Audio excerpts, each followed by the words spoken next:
Bienvenue dans le vestiaire avec Nicolas Saint-Pierre. Notre prochain invité dirige la formation des Voltigeurs de Drummondville qui débute une saison de façon satisfaisante, j'imagine, avec une fiche de 3-1-1.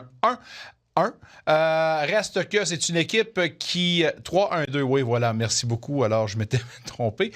Dans mes fiches, mais chose certaine, je me trompe pas avec le fait de dire que ce gars-là, probablement, va être un membre de la Ligue nationale de hockey dans un avenir rapproché. Une des très bonnes têtes de hockey au hockey junior, puis c'est un gars de la place à part de ça. C'est avec un énorme plaisir qu'on jase avec Sylvain Favreau, coach des Voltigeurs de Drummondville. Sylvain, cette nouvelle entente qui te lie à Drummondville jusqu'à 2028, comment ça te donne la latitude, justement, pour amener à bon escient puis à la terre promise ton programme? Déjà que tu as fait un travail magistral là, depuis ton arrivée avec Drummondville. Bien, premièrement, Nicolas, merci. Ça me fait plaisir d'être parmi votre émission là, encore cette année. C'est super le fun de jaser. Effectivement, on est dans une année de transition, donc à partir du moment qu'il y a une reconstruction, transition, tu utiliseras le mot que tu voudras, c'est certainement le fun d'avoir un vote de confiance de l'équipe. Je pense qu'on a eu quand même pas mal de succès là, depuis non seulement mon arrivée, mais l'arrivée de Yannick Lemay, notre directeur gérant. Donc, je suis bien établi ici à Drummondville. J'ai le support de l'organisation et puis que ce soit une année de transition ou pas, on travaille très, très fort. Donc, puis comme tu l'as dit tantôt, on est quand même très satisfait là, de notre début de saison. Comment votre sortie expéditive en première ronde vous motive de façon accrue pour cette année? Bien, c'est sûr que c'était pas le plan de sortir comme ça. C'était non seulement c'était pas le plan, mais c'était pas le plan de perdre notre gardien de but numéro un, qui, à mes yeux, était probablement un des meilleurs gardiens dans la Ligue Jean-Maritime Québec et peut-être même dans la Ligue canadienne. Donc, ça a été un coup dès le match numéro un. Si on regarde la série, on a complètement dominé avec les chances de marquer. On n'a pas pu concrétiser un gardien de but à Halifax qui était très bon, qui a fait les arrêts, qui leur a donné une chance de gagner.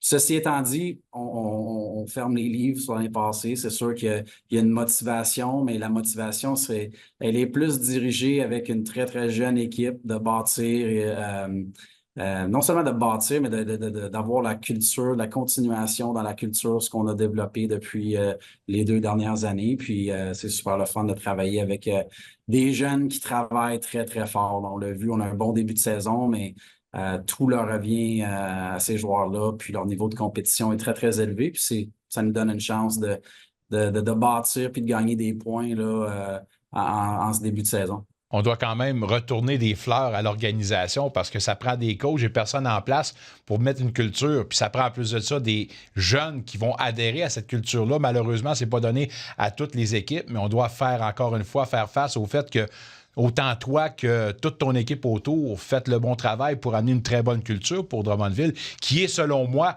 un des standards de la LHJMQ, là. Ben, c'est gentil. On travaille très, très fort. Ça a commencé dès mon arrivée avec Yannick, c'était d'instituer nos valeurs et puis une identité d'équipe, puis de toujours prendre des décisions en revenant à ces valeurs-là. Donc, c'était très, très important. Mais ceci étant dit, on a un staff incroyable là, à Drummondville, que ce soit le bureau administratif, le département hockey, le conseil d'administration qui nous supporte là-dedans. Donc, c'est plus facile de travailler dans ces moments-là, dans cette optique-là. Donc, puis après ça, ben, faut que les joueurs aient comme on dit dans l'anglicisme, un buy-in. Puis, je pense qu'ils l'ont fait dans les 2 dernières années. Puis, on le voit là, même en ce début de saison-là. Puis, on l'a vu au camp d'entraînement. Beaucoup de nouveaux visages, mais ils ont acheté au projet. Puis, c'est super le fun de travailler avec ces gars-là. Je jasais avec M. Cecchini hier, le commissaire de la LHJMQ, puis je lui demandais si on entreprenait cette saison-ci en disant que c'était une année positive ou plutôt une année de grands défis considérant les nouvelles réglementations à NCAA et l'arrivée, l'afflux des joueurs américains. Bref, de ta perception, les entraîneurs, les dirigeants, comment vous voyez cette saison-ci où on est en train de vivre, veut pas, une transformation du hockey junior au pays, là? Oui, absolument. C'est une transformation, comme tu l'as dit, mais tu sais, pour nous, on essaie de garder le positif de tout ça.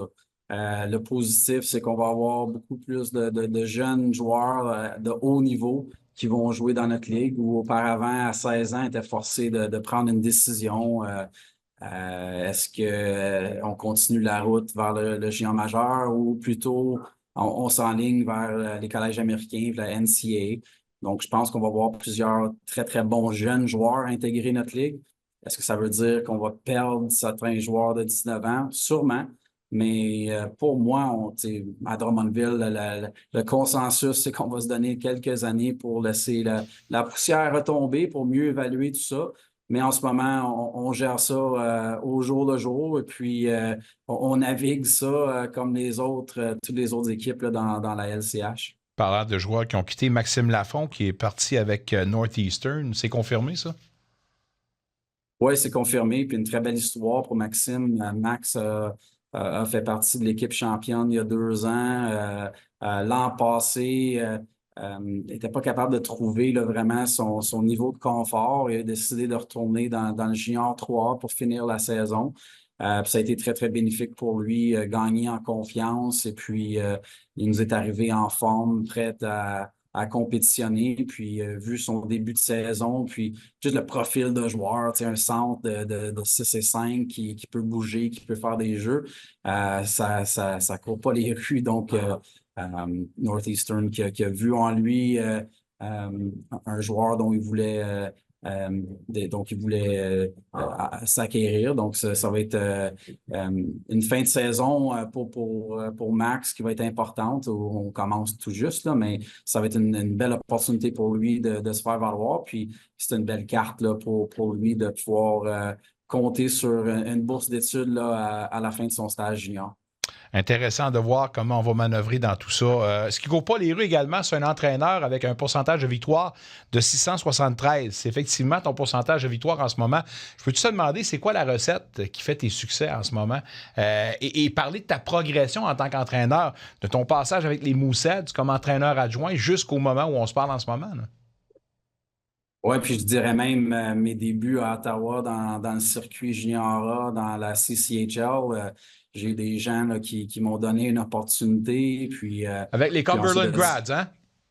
ouais, j'ai commencé avec les Rangers de Gloucester, en Ouais, fait, qui sont maintenant le National de Rockland. Et ouais. puis ensuite de ça, les Grads. Et puis, j'ai eu des gens qui m'ont donné une opportunité. Puis, ça s'est poursuivi avec Bobby Smith, un autre saveur local à Ottawa, qui m'a donné ma chance à Halifax. Et puis maintenant à Drummondville. Mais, tu sais, on travaille fort. Je reste, certes, j'adhère à mes valeurs et puis j'essaie de faire les bonnes choses pour les bonnes raisons. On travaille très, très fort, puis je suis très, très bien entouré. J'ai des gens à Halifax qui m'ont bien entouré, j'ai des gens à Drummondville qui m'ont bien entouré, puis je pense que ça fait partie là, des raisons, ou en grande partie des raisons pourquoi j'ai du succès, sans oublier mes proches qui ont sacrifié aussi plusieurs choses Ouais. pour me supporter dans cette aventure-là. Donc, on travaille très, très fort. On essaie tu sais, je me considère un coach de la nouvelle génération. La communication, c'est très, très important pour moi de bien comprendre les besoins de chaque individu dans mon équipe pour organiquement créer une meilleure atmosphère et d'avoir une meilleure équipe à la fin de la journée. On se concentre plutôt sur le processus que le résultat final. Puis en ce moment, ça, on en bénéficie aussi avec une très, très jeune équipe. Tout le monde te voit en Ligue nationale de hockey à un moment donné. Je pense que toi aussi, tu as des aspirations de te rendre dans la meilleure ligue au monde. T'es-tu tanné quand même de te faire dire que tu es le prochain à arriver en Ligue nationale de hockey? Ben, écoute, si les gens le disent, c'est à cause que j'imagine que je fais quelque chose de pas si pire. Tu sais, je prends mon travail très, très au sérieux. Je me prends pas au sérieux personnellement. Je pense qu'on parle de processus tantôt versus le résultat final. Tu sais, c'est sûr et certain que mon but, c'est d'aller au plus haut niveau possible. Je pense que tout comme les joueurs, leur but, c'est de jouer au hockey professionnel à un moment donné.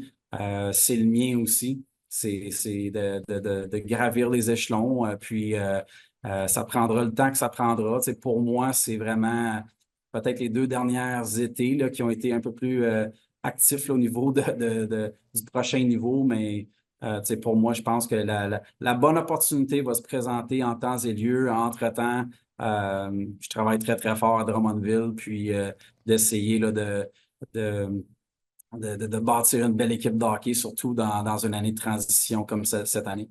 Prochain match qui aura lieu contre Gatineau, évidemment. C'est-tu quelque chose que tu encercles sur le calendrier? Toujours le fun de venir dans la région affronter les Olympiques? C'est sûr, certain que niveau personnel, c'est tout le temps le fun de revenir à Gatineau. Je le dis à tout le monde. Tu sais, moi, en grandissant à Orléans, j'allais plus souvent qu'autrement voir les Olympiques de Hall, Gatineau, que les 67 d'Ottawa. C'est sûr qu'il y a un attachement à la région. Il y avait un attachement avec le vieux Bob. Il y a maintenant quelque chose que j'ai pu participer avec les Mooseheads Halifax quand je coachais les Mooseheads au retrait du veston de Benoît Groux. Tu sais, fait il y a une belle atmosphère dans le nouveau centre Slush Poppy. Je sais que la gang à Gatineau travaille très, très fort de leur côté. Donc, c'est sûr que c'est un petit velours de revenir à la maison, c'est sûr. Un club en reconstruction, ça veut-tu dire automatiquement que tu changes un peu ta culture, l'identité de ton club? Tu travailles plus avec les éléments en place ou tu y vas plus dans la continuité? Non, il y a zéro qui change pour la culture. C'est dans la continuité.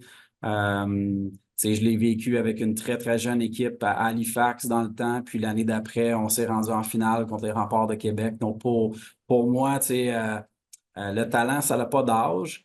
Par contre, il faut travailler sur la perspective mentale, comment approcher des matchs. C'est sûr qu'on fait des erreurs des fois de jeunesse, comment combler ce déficit-là, comment grandir avec cette équipe-là aussi, puis les joueurs individuellement, de bien les supporter pour qu'ils grandissent dans leur progression individuelle.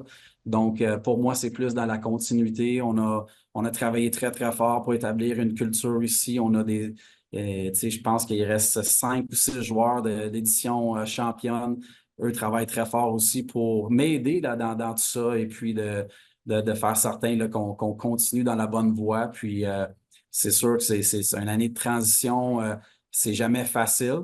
Il y a des hauts, des bas, mais il faut tirer des leçons. C'est mon travail comme entraîneur de bien éclaircir et de tirer des leçons dans les très bons moments puis dans les moins bons moments aussi, là, que ce soit pendant un match ou pendant la saison. Chapeau à l'organisation, un des standards dans LHMQ, je dirais même dans le hockey canadien. Chapeau à toi à part de ça, Sylvain. C'est toujours un plaisir de te jaser. Puis tu es vraiment une très bonne tête de hockey. Je t'invite à revenir n'importe quand cette saison en te disant le mot de Cambronne. Puis j'ai pas le choix de te dire go Voltigeur, go contre même les Olympiques. Pourquoi pas une victoire? Ben, t'es super gentil. Puis je t'enverrai peut-être un chandail des Voltigeurs pour combler là, dans ton décor. Mon cher ami, on va le prendre avec grand intérêt. Merci, mon ami. À la prochaine. Merci beaucoup. Bye-bye. Sylvain Favreau, mesdames, messieurs, entraîneur-chef des Voltigeurs de Drummondville. Un retour sportif 100% local dans le vestiaire avec Nicolas Saint-Pierre.